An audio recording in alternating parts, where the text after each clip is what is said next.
And with just 47 days until the presidential election, early voting has started in some states across the country. Many states are sending out mail-in ballots over the next few days. In-person early voting for 7 states begins 36 days or more before November 6th, with some starting as soon as tomorrow. But U.S. election officials are gearing up with heightened security efforts for the upcoming election in an effort to protect both voters and workers while ensuring integrity in the ballot counting process. Today, state and county election officials from 6 battleground states will meet to go through each stage of the process, describing the system's safeguards. They're also set to discuss attacks on election reliability.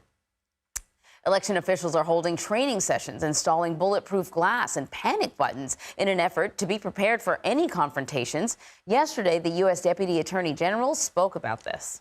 These threats to election workers are something that I think we need to be and have been very, very focused on when it comes to the impact on the potential conduct of the election, because it's intimidating election workers from simply doing their job, and that's unacceptable. So we're seeing, when it comes to tactics, everything from mis and disinformation about, for instance, hacking into voter registration databases.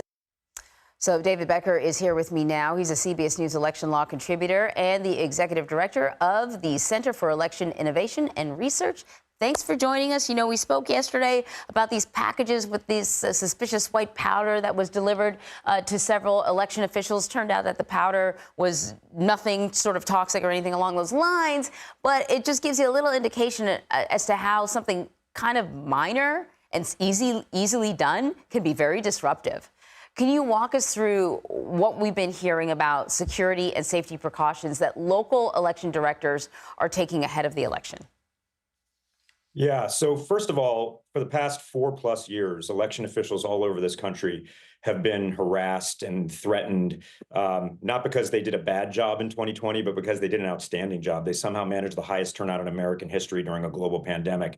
And their work has withstood every bit of scrutiny that's been applied to it. And still, there's no evidence that there was anything that would have overturned the outcome of that election.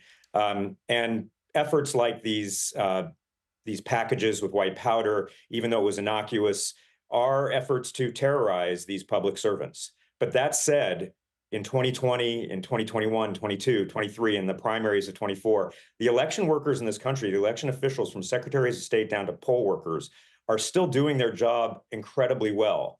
And they're overcoming this disinformation and these threats. They're preparing, as you've discussed.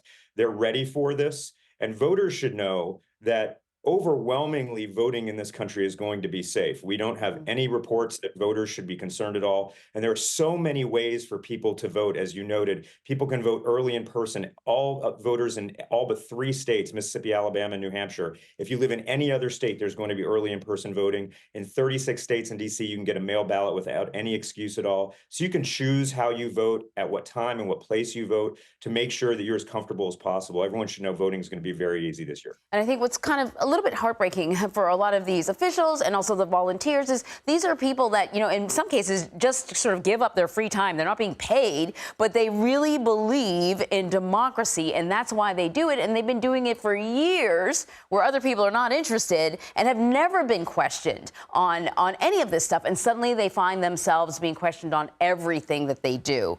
Yeah, they're exhausted, Anne-Marie. That's a great point. I just want to say that, I mean, these are true public servants. You don't get rich and famous becoming an election official. It is these people inspire me every day. And when you go vote, if you're voting in person, thank the people there. They're serving their communities and serving our democracy. Absolutely. Let me talk to you about something else that came up during the last election. You know, because it was during the pandemic, there was a lot of stuff about mail-in ballots, and then all this confusion about, will your ballot count? You know, what's the date on you know, that your ballot, that your, I don't know, the form was stamped on, all that sort of stuff. So we've heard about these sort of issues. What is the U.S. Postal Service doing, or are any remedies to make sure that these sort of problems don't come up again?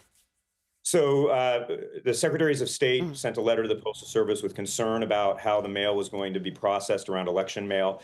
I think if you choose to vote by mail, that's fine. It's secure. It's a perfectly good way of voting, but you have to make a plan.